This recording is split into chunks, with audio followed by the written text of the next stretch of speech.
I want the Marvels to be expensive. Yes, that's right. I want the heavy hitter hero Marvels to be expensive. I want them to have some value. I want them to be worth something. Now, before you run away, before you punch the dislike button on here, just pause, hear me out. Hear me out. I'm going to share why. I'm going to talk a little bit about why I want them to have value and, of course, maybe how they might or might not hold value as Heavy Hitters comes out. And, of course, we're going to be cracking some packs while we do that because that's what we do here on Master Set Madness. I'm still missing 2 cards from Bright Lights. And so while I may be the last person anywhere opening Bright Lights, we're getting the Teklo Foundry Heart to start off because why not? Why not? It's not on the list, but we're going to try and finish the set before Heavy Hitters. I don't know, maybe it's not possible. Anyways, talking about Heavy Hitters, I'm excited for the set. I'm so excited we're actually getting Marvel heroes. We're getting so many of them, 10 of them, 10 Marvels that are heroes that we can open and find in the packs. It's a beautiful thing. It is so, so beautiful, but I really hope that these Marvels can maintain and hold some value. I hope that they are, need I say, expensive in a way. Now again, hear me out. Now the reason I say that is because some cards within a set, they need some value. Like this Already Dead, this foil, beautiful. Nice, look at this foil, look at this box we got. Some cards, like this one, they have to have some value in a set, right? If they are selling randomized packs, something within those randomized packs needs some value, some monetary value with it. Otherwise, there's no reason that they should be sold in randomized packs, right? If you have that sort of a model for the game that you sell, then man, something has to have some value within it. Right? That's what the whole collectible aspect is. If you're just collecting a bunch of things that aren't worth anything, then oh my goodness, I mean, why would anybody ever want to pay the full price for a pack if there's never any hope of ever getting anything of value? And so it's just, I want to see the Marvel heroes take that place and run with it and hold it. Now, I'm not saying that they're the only cards I want them to have value in the next set, but I do want them to have some value. I want them to have a good value. I think we all saw the Marvels here in Bright Lights, not even as shiny as this Annihilator engine, but you know, they just, people aren't that excited about them, and you can see that reflected in the price of them. And so that's one of the things that you see is when people like it, the price goes up, right? Because people are trying to buy it. And so if these Marvel heroes, if they don't have any value to them, if they just feel like they're just kind of, you know, bottom of the barrel, whatever, then that's a sign too that maybe people just don't want them, or that there's way too many of them. So I don't know, let's keep talking about it. I love, oh man, I'm so excited they're putting Marvel heroes in here. I'm really, really interested to see how they have it incorporated within the rest of the set and what else is in there. And again, I love them because Marvel heroes, they're amazing to have as a value, like in the value slot of a set. Nice Phantasmia there. Partly because it just works well for players and collectors, right? It's a really cool card that players want, because who doesn't want to have the best, coolest looking hero on the board?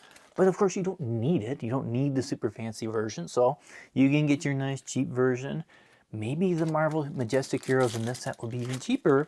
Sorry, not the Marvel ones, the Majestic ones, because there's a Marvel that you can actually potentially get somehow, instead of, you know, trying to get it off a promo or, you know, some other thing like that. You can actually, you have a chance of getting it. But it's also, you know, collectors want to collect the cards that people want to play.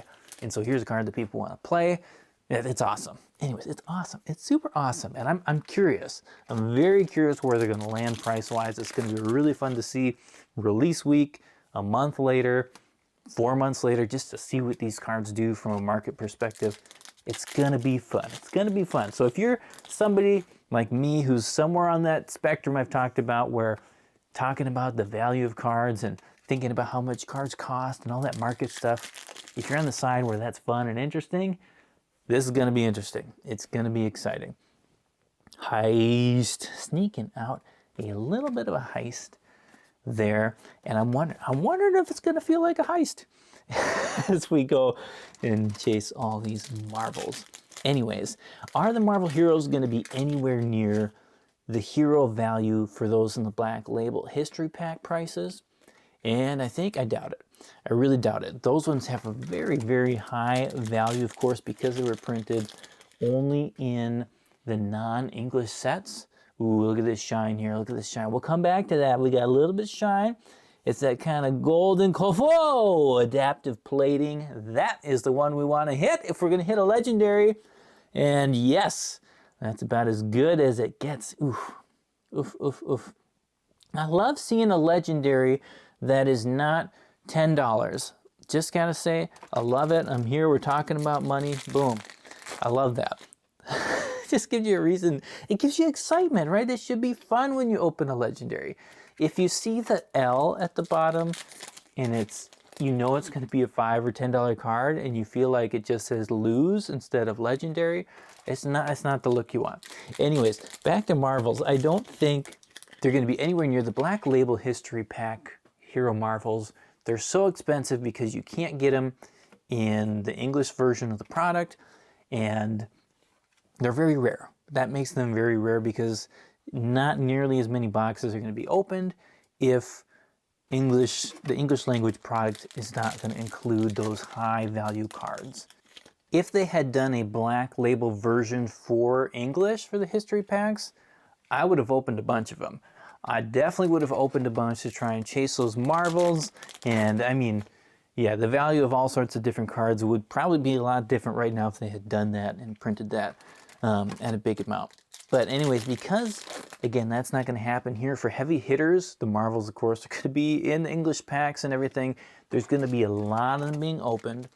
And I really, really doubt that any sort of Marvel from this set, from any sort of like standard set like this, so when there's 10 of them in the product, I don't see any way where they hold and maintain those $300, $400, $500 prices that some people want for the other ones. And look at this blue. Did you see that little blue back here? Look at him. Look at him. Here's the Marvel. Speaking of a Marvel, Evo Atom Breaker. Definitely not a $200, $300, $150 card. Anyways, but it's cool. And it still looks cool. We all know it could be better. And I'm excited it's going to be better in heavy hitters. It's going to be better. And the real kicker is going to be how often do they show up in packs, right? Are they going to be something where it's like Outsiders, where for Master Set Madness, you're never ever going to see one? If they're like that, they are going to be expensive. In that case, like that super rarity, sure, they could be $200, $300 cards just because nobody finds them. But if it's going to be something more like the Angels from Dusk Till Dawn, or even more common, like Uprising Dragons, I don't think they're going to go that far, but you know, the more common they are, the prices, I know it's going to be really interesting. I think even, so if you imagine just the Angels, let's say they're the same rarity as the Angels. Like these hero cards, they don't, okay, I'll be honest, they don't look as good as the Angels. Sorry, I hate to say it, the Angels are tough to beat. The art is so good on those, and you get two different arts on the front and back. That's just, it's amazing. Now here, we have the Heroes. Heroes cards themselves are a little bit more, you know, let's go for it. I want the hero cards. There's going to be more people, I think, who want it from the sense of I actually want to use this. I want to play with it. Of course, the fact that the Marvels are spread across 5 different heroes as opposed to just good old Prism. Like, there's going to be more demand, I think, in general for these. But I don't know. It's really going to be interesting. I don't know that if you put them next to the Angels at the same rarity, they would hold even the same value.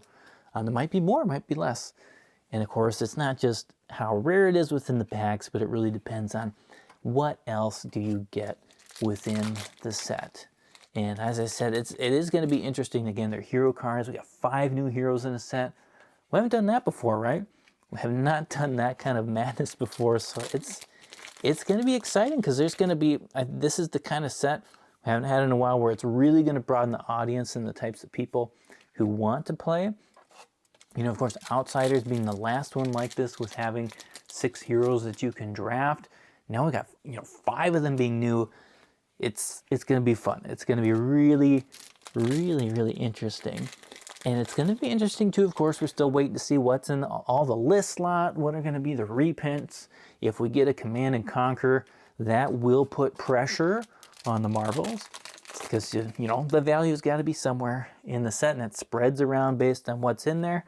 Because essentially, right, if somebody can make more money opening a box than they can by opening a box and selling the singles, than they can just selling the box, then people are going to do it, and they're going to do it until you can't make any money off of it. That's how far they're going to go.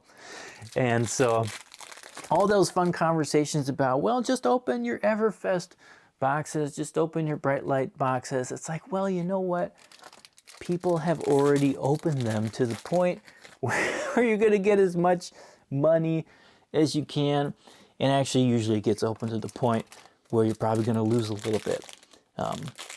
It's just the way that it is. It's the way that it works. So the whole point of that is, again, if we get Command and Conquer or we get some other high value, majestic, legendary, who knows what reprints in that expansion slot, it will put pressure on the Marvels. And of course, depending on how good the other majestics and legendaries are in the set, the more playable they are, the more that people want to use those, the more pressure on the Marvels. But ooh, Twin Drive. At the same time, though, if there's really awesome legendaries, I gotta show them more. If there's really awesome legendaries and really awesome majestics that make some of these heroes viable, really make them wanting to be played, well, then of course that will generate more excitement for them. It'll sell more boxes, and more people will want to play them, and more people, of course, want to get the Marvel. So I don't know. It's fun. It's exciting. I'm excited to try all 5 new heroes. I'm excited to play them all, maybe throw down a little bit of Rhinar too, but come on. We want to try the new stuff. Always want to try the new stuff. And I really hope, as many others have said, that some of them stick. If even just 1, 2, 1.5 of them can stick well, kind of hit that meta running, I think that would be a good thing. I think that would be very, very good for not just people selling the game and stores making money, but just for people to have fun and excitement about getting a new thing out there. So it's going to be awesome. I'm excited. We're still doing Master Set Madness for heavy hitters. We're going all in. We're going to do a ton of them. So yeah, you want to be here. You want to be here because it is going to be fun. And I kind of, I mentioned this before, but what's really going to matter for prices of Marvels, prices of everything, prices of who knows what, it's going to be the print run. It's going to be the print run. And I know I skipped a couple weeks. I missed all the excitement making content about print runs and problems and map and all that jazz. But I'm in the camp that I really hope that the print run is done to a level, I'll speak here for the US, done to the level here in the US where stores are encouraged to keep map because of the value within the product, as opposed to keeping map because you just got to keep map, right? Just because you're supposed to, right? It would be so nice to just see, I don't even run a big store. I just have this little online store where I sell box breaks and open up packs as I do this madness challenge to try and complete a master set. But it would be really fun to see more stores just get excited about picking up Flesh and Blood and finding tomes of Imperial Flame foils because they look good and they're awesome and they've got some value. It's nice to find cards with some value in it. I'm just saying. Stores feel that way. I think players feel that way. Again, if you're playing a game like this, it's like, I don't know. Would you, I would rather spend $20 on a card that I felt like might maintain a $20 value than I would spending $20 on a bunch of cards that just aren't really worth $20, you know? And I would extrapolate that up to 100, 500, whatever, you know? It's nice having things that can maintain some value. And I hope the print runs, I hope they get them right. And obviously that's very difficult to do. Here's another way I've been thinking about it, and I'm gonna try and say this in the right way, the best way possible. My hope for the value of heavy hitter boxes and the way that they sell and they move is I really hope that some of the stores who sold heavy hitters for below map, like they did sales for below map on heavy hitters in December, kind of end of year sales, pushing stuff out, I kind of hope that they actually wish that they didn't. I hope that they regret that decision a little bit because they find that heavy hitters just rocks, that it really rocks, that people want it, that it sells well. That's what I would like to see. I would love to see that happen. I would love to see LSS kind of just get that feeling in again of you want to get the game. You want to get it. You want to hold on to it. You don't want to just get rid of it as easily as possible, as quick as possible. It's a good thing to have. It's a good thing to hang on to. And that's coming back all the way around. That's the way I want the Marvels to feel like in this set. I want them to feel like if you open a Marvel in week 1, if you open one at your pre-release because you're awesome, you got the best luck ever, wouldn't it be nice to just have that feeling of, man, maybe I should actually hang on to this card, you know, as opposed to, which is kind of the sense I've gotten from a lot of the things is, well, I opened it now, I better drop it like it's hot as fast as possible. Like it's just, it'd be really nice to have that sense of, man, this is worth hanging on to. This is exciting. This is cool. This is a cool card. And of course, the money part is not everything. It's not everything. I have a whole, you don't even want to know how many cards I have that I like just because I like them, not because they have any value to them, right? I've got a lot of thaws. I have a lot of thaw foils because, as I said, way back in Uprising, I just like it. And I've got them. Anyways, I'm not going to go through the whole list of them. But there is something to say about a card maintaining value. In one sense, it's just a really great indicator, proof, you could even say, that the card matters to other people. It matters. It's something that people want. And they're not just going to give it away. They're not just going to hand it to you. They're not just going to sell it to you for a quarter and stick it in an envelope and ship it off. Because it's valuable. They like it. It's cool. It's something that feels worth having. Anyways, that's what I'm hoping for heavy hitters. I am very excited to see what happens with that, with the whole set, with the value. It's going to be a fun set to try and collect and find on Master Set Madness. If I'm understanding it correctly, right, we've got our 10 Marvels, and hopefully, I don't think any of them is like a super Marvel chase. I don't think any of them's a super Marvel chase, and you know what? That means we might actually have a chance. We might have a chance at finishing Master Set Madness heavy hitters. Oh my goodness. That's, I might have a chance. So it's going to be fun. I'm excited about getting that started in just a few weeks. Set releases next month. If everything goes correctly, I'm going to be opening more boxes for heavy hitters faster than I've ever done for another set. So I will have a ton of singles available at mastersetmadness.com for you to get. Anything that you will be looking for from the set, I should have available there. Of course, I've also got play sets. A lot of you have already purchased the common and rare play set for heavy hitters. That's available on the site. Go ahead and grab one of those before I run out. I'm also trying this time to actually sell common, rare, majestic, and legendary play sets. So I have that available if you're somebody who just wants all the stuff.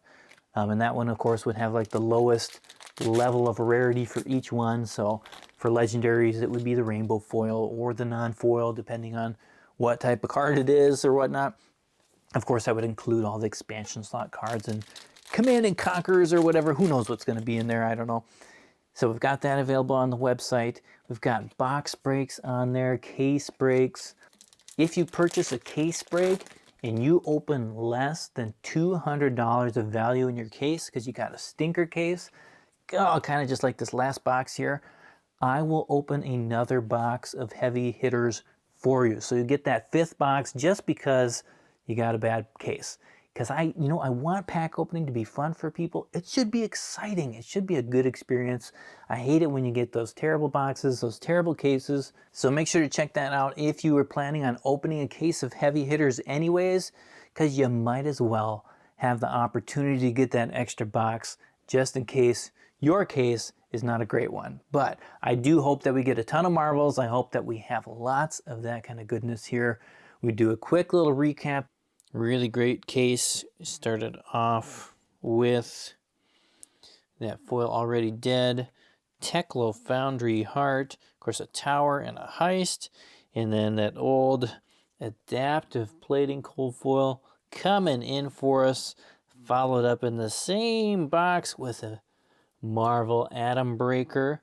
Very cool. And then Twin Drive Steel Soul Controller in a foil Tome of Imperial Flame in the next one. And then finally our 4th box just said nothing, we're done. That's all you get. I thought we were going to get something. I thought we were going to do it. We were so close. As always, thank you so much for watching. Thanks for being here. You guys make the madness happen. Let's keep it going for heavy hitters. Peace. We'll see you next time.